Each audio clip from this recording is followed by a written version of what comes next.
It's really funny. I just had this conversation yesterday with a friend. For me personally, the mission is about things that I feel like our generation, and I feel like I'm on the edge. I was born in 1990. I think you guys are a little older, right? Yeah, we're not. I know, Probably not but the same like generation here. my generation and older, I would say, is we didn't think about a lot of these things when we were younger, like our identity, our part of society, et cetera, who we are, all that shit.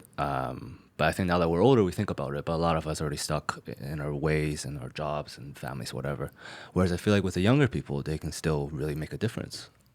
You know, so I think for me, the personal mission is just to put more stories out there for them to feel like that's okay.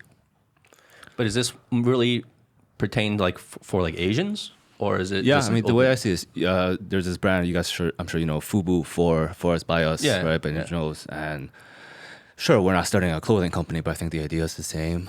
I think the idea is, you know, I want to find like Asian kids in like Hungary or, you know, in like Czechoslovakia. I think one of the first things we're looking at is like stringing stories together.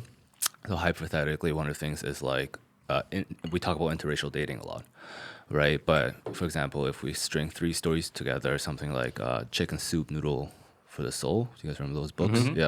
And we publish them in short story format, you know, where it's all girls, so 3 Asian girls through 3 very different lenses, like one from Africa, one from Singapore, one from the US. You know, just to kind of string together new forms of media is what we're trying to do right now. Yeah, we'll see how it goes.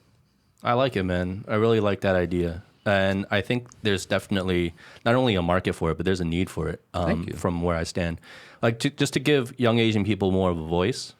There's an article I saw that you had written that I thought was a pretty good article, and you were talking about like how come there's like not that many Asian writers, right? Right. And I feel like that's all connected in terms of like kind of like expressing yourself, or even like the creative arts. There's not that many Asians doing it in terms of they all kind of gravitate towards like this more stereotypical jobs.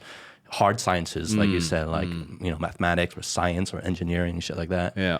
And so, like, what kind of spawned you? Like, what got you to notice this and want to write about it?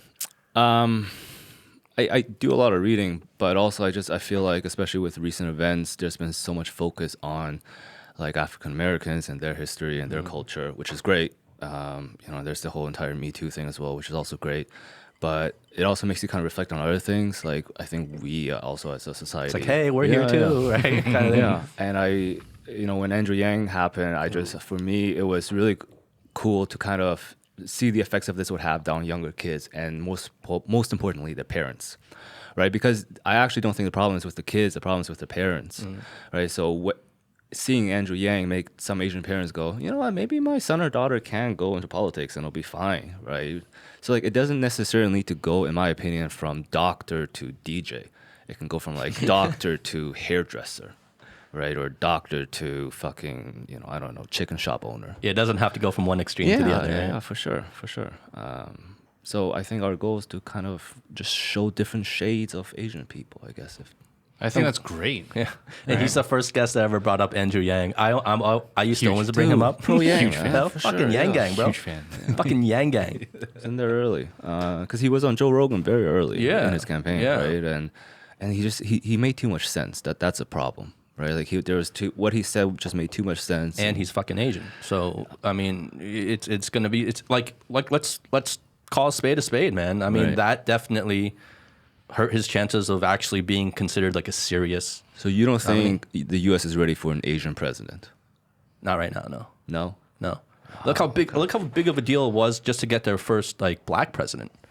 And now the kind of the spotlight is on on women, right? Because you got Kamala Harris, right? Now where do you fit in with like Latino?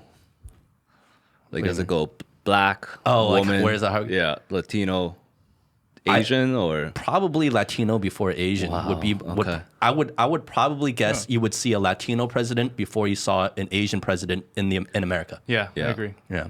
And you just know that even if it was Asian, it wasn't going to be Chinese, like given the current situation. Yeah, of course not. Right? Like, so you're how like last awkward on would the that list, be, right? You would never... Look, number one, you would never get all the votes because most people would be like, what the fuck? Right. Even with Andrew Yang. No, I mean, it's like, you know, you see a Chinese face, you see a last name Yang, and especially now with all the tension between U.S. and China, right, and how tense it is there, in the atmosphere they have there, there's never going to be like an ethnically Chinese U.S. president in the near future, for sure, in my opinion.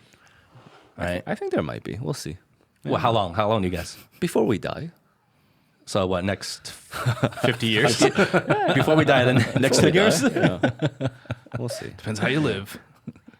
No, but it's true. But it's like what you just asked about. You think America is ready for an Asian president? Right. I mean, you can just go down the ranks. You know, is America ready for an Asian pop star in America?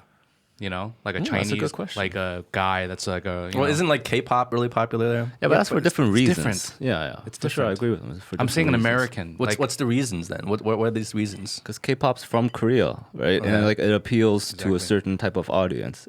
Like I think their audience demographic is very similar to Disney's. Okay. Right? A lot of parents, a lot of kids, a lot of teens and young. I don't know. I should check that out. I mean, I see an Asian kind of pop star popular in America pretty soon, relatively soon. Do you have a name? Or, No, I don't. But you guys- I can see it. I can imagine. the closest is like what, Rich Brian, right? He's also not American. But see, like Yeah, that, he's I not can American. imagine. Exactly. Yeah. But like a president, I can't imagine that in the near future for America. But I can imagine some sort of president like big first. But that's what I'm saying. Like you got to go through the ranks, right? I feel like step by step, man. Like you jump into You gotta put your president. toe in the water first. Jump into Right. the president. The American public has to kind of get like used to the idea. We of, don't like, even have like a full-fledged male Leading role. Leading role that's not a kung fu star. Yeah. I mean, come on. Getting there though. Getting there. getting there. Yeah. You Very see, you quickly, see some for sure. progress in Hollywood for sure, but there's no like full fledged, especially like romantic male. Like leading a role. sexy male. Yeah. Right.